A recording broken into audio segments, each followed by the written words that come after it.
क्या ये देश इतना महान है कि जिसने संविधान बनाया उसके मरने के बाद 2 गज जमीन देने में भी संकोच किया गया? क्या ये समाज इतना विकसित है कि जिसने करोड़ों को जीने का हक दिया उसे मरणोपरांत भी अपमान सहना पड़ा?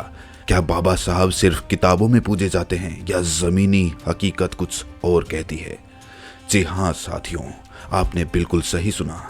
आज हम बात करने जा रहे हैं उस सच्चाई की जिसे सालों तक आपसे छुपाया गया, वो सच जिसे इतिहास ने दबा दिया लेकिन अब वो आपके सामने लाया जाएगा। दोस्तों, इस वीडियो को अगर पूरा नहीं देखना चाहते हैं तो इसे यहीं छोड़ दीजिए, क्योंकि सच हमेशा कड़वा होता है और बहुत लोगों को कड़वी चीजें पसंद नहीं आती हैं। 6 दिसंबर 1956 की सुबह दिल्ली की सर्द हवा में एक ऐसी खबर तैर रही थी जिसने लाखों दिलों को झकझोर दिया। डॉक्टर भीमराव अंबेडकर नहीं रहे। ये केवल एक व्यक्ति की मृत्यु नहीं थी, ये एक आंदोलन की सांस रुकने जैसी घटना थी जिसने छुआछूत को चुनौती दी, जिसने संविधान की कलम से जाति की जंजीरों को तोड़ने की कोशिश की, जिसने समाज के सबसे अंतिम व्यक्ति को आवाज दी। वो अब स्वयं मौन हो गया था। दिल्ली के 26 अलीपुर रोड पर उनका शरीर शांत पड़ा था, लेकिन चारों ओर गूंज रही थी एक गूंगी चीख, ऐसी चीख जो सत्ता के गलियारों में साजिश बनकर फैल रही थी। उनके चाहने वाले अनुयायी साथी दूर दूर से उमड़ पड़े। कोई रोते हुए कह रहा था हमारे बाबा साहब चले गए, तो कोई बुदबुदा रहा था अब कौन हमें इंसान मानेगा। उनके चेहरे पर गहन शांति थी, मानो अपना सब कुछ देकर उन्होंने अब इस दुनिया से विदा ले ली हो। लेकिन उन्हें ले जाने के बाद जो हुआ वो एक और लड़ाई की शुरुआत थी, अंतिम सम्मान की लड़ाई। उनके पार्थिव शरीर को लेकर पहला सवाल उठा, अब उनका अंतिम संस्कार कहाँ होगा? दिल्ली में उनके अंतिम संस्कार के लिए जगह मांगी गई, लेकिन वहां की सत्ता ने स्पष्ट या फिर अस्पष्ट तरीकों से जगह देने से इनकार कर दिया। ना कोई स्मारक की बात मानी गई और ना ही किसी सार्वजनिक स्थान को देने की स्वीकृति मिली। एक समाज सुधारक, संविधान निर्माता जिसने इस देश को एक नई दिशा दी, उसे उसी देश की राजधानी में दाह संस्कार की जमीन नहीं दी गई। और यही कारण था कि उनके पार्थिव शरीर को विशेष विमान से मुंबई लाया गया। मुंबई में उनका निवास राजगृह पहले से ही लोगों के लिए एक तीर्थ समान था। उन्हें वहां अंतिम बार दर्शन के लिए रखा गया। लाखों की संख्या में लोग उमड़े। कोई दहाड़ मारकर रो रहा था, कोई उनके पैरों से लिपटा हुआ था, कोई बस स्तब्ध खड़ा था जैसे किसी पिता को खो दिया हो। लेकिन यहाँ भी सवाल वही था, अब उनका अंतिम संस्कार कहाँ किया जाएगा? उनके अनुयायियों और संगठनों ने सरकार से फिर अनुरोध किया, बाबा साहब को ऐसी जगह दी जाए जो आने वाले समय में स्मारक बन सके। लेकिन जवाबों में टाल मटोल, लड़चने और सन्नाटा ही मिला। हर तरफ से लोग उमड़ पड़े थे, दलित बस्तियों से, ग्रामीण इलाकों से, कारखानों से, कॉलेजों से। हर कोई आम आदमी अंबेडकर को अपना अंतिम प्रणाम देना चाहता था।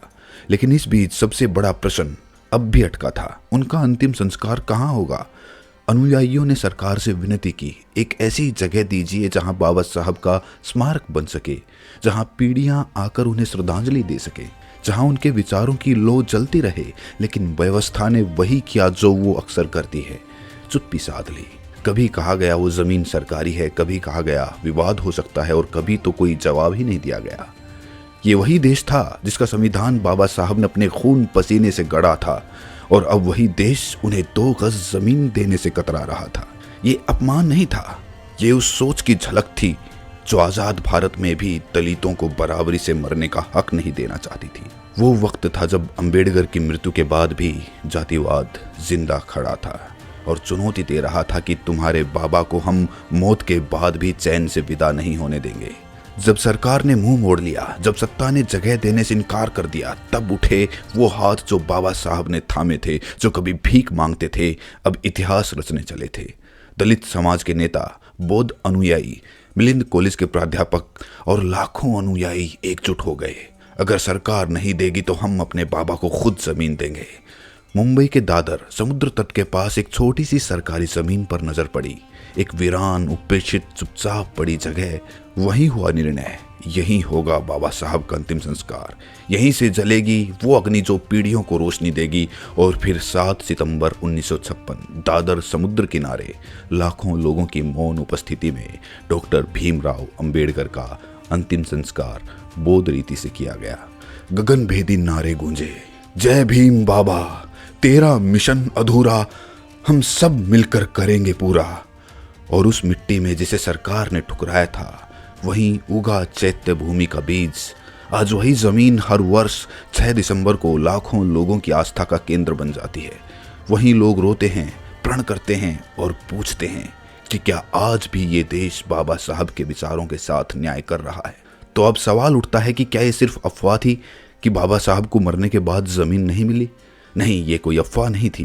ये इस देश की वो हकीकत है जो किताबों में नहीं मिलती। सच्चाई ये है कि दिल्ली में उन्हें जगह नहीं दी गई, इसीलिए उनका पार्थिव शरीर मुंबई लाया गया। मुंबई में भी अंतिम संस्कार के लिए सरकार ने कोई सम्मानजनक जमीन नहीं दी।